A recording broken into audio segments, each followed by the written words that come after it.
Have you ever wondered that there were times in history when burying people alive wasn't seen as a horrifying crime, but as a sacred blessing?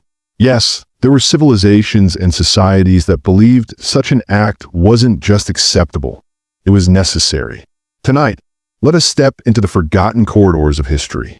We will explore some of the darkest, most haunting rituals ever performed by mankind. Rituals where living souls were offered to the earth, the gods, and the rulers they served.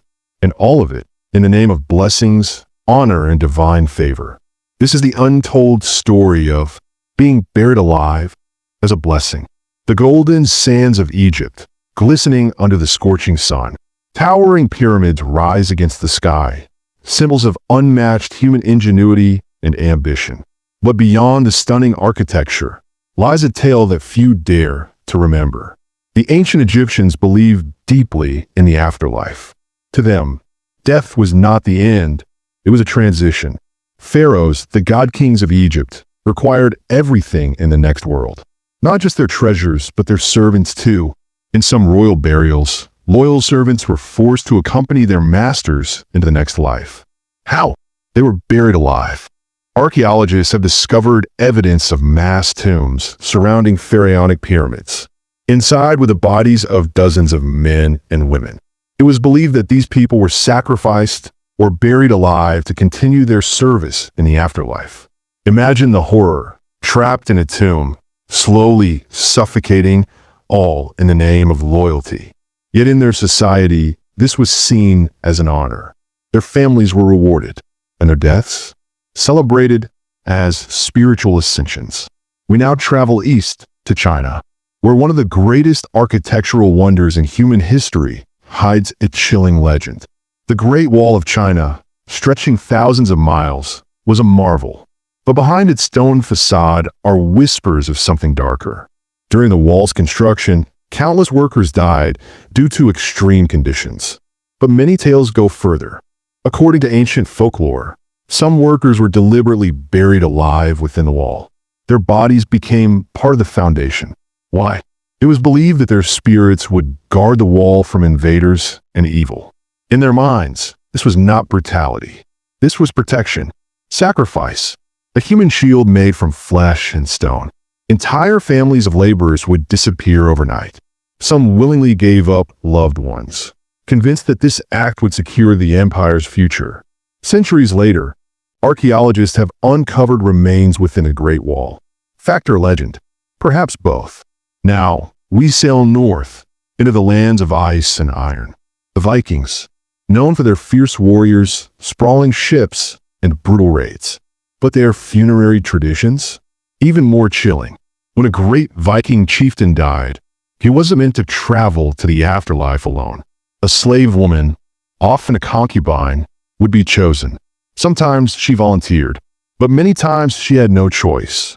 Witness accounts from Arab travelers, like Ahmad ibn Fadlan, reveal horrifying details. The chosen woman would be drugged with alcohol. She would be paraded through the village, bidding farewell. Then, in a ritualistic display, she would be strangled or stabbed by the chieftain's men. Her body would be placed beside him. Together, they were burned in a massive funeral pyre. To the Vikings, this wasn't murder. It was a glorious honor. Her sacrifice ensured the chieftain's safe passage to Valhalla. Her death, a celebration of loyalty beyond death. Next, we enter the colorful yet complex history of India. Among its many traditions was one that has left deep scars. Sati. This practice involved widows sacrificing themselves by sitting upon their husband's funeral pyre. Some accounts describe women willingly committing sati, believing they would attain spiritual liberation. But in most cases, societal pressure, family coercion, and the unbearable stigma of widowhood left them no choice. Villagers gathered to watch. Priests chanted holy verses. The flames roared as the widow was consumed. She became, in their eyes, a goddess. Families considered it an immense honor. Communities celebrated it. But behind these ceremonies, countless women were trapped in a nightmare. Sati became banned in modern times. Yet its memory lingers in India's historical consciousness. A tradition once seen as noble, now remembered as tragic. Now we travel across the seas to the temples of Mesoamerica. Civilizations like the Maya and Aztecs held elaborate rituals, and some of these involved the most terrifying human sacrifices imaginable. In droughts or famines, children were chosen to be buried alive. Why children? Because they were considered pure. Their tears were believed to bring rain. Their suffering was thought to please the gods. Priests would lead processions through the streets. Villagers offered blessings, unaware of the fate awaiting those children. They were buried, sometimes drugged, sometimes fully aware. Rain ceremonies were celebrated across the land. These children became messengers to the gods. Yet today, we remember them as victims of superstition. Across continents, across centuries, different faiths, different gods. But in all these stories, the thread remains the same. The belief that sacrificing life would bring blessings. That death could somehow protect the living. These rituals were not seen as cruelty. They were celebrated, honored, blessed. But time has passed, and now we look back at them with horror. Yet we must ask ourselves, which of our own traditions will future generations see with the same eyes? Which acts that we defend today will they call barbaric tomorrow?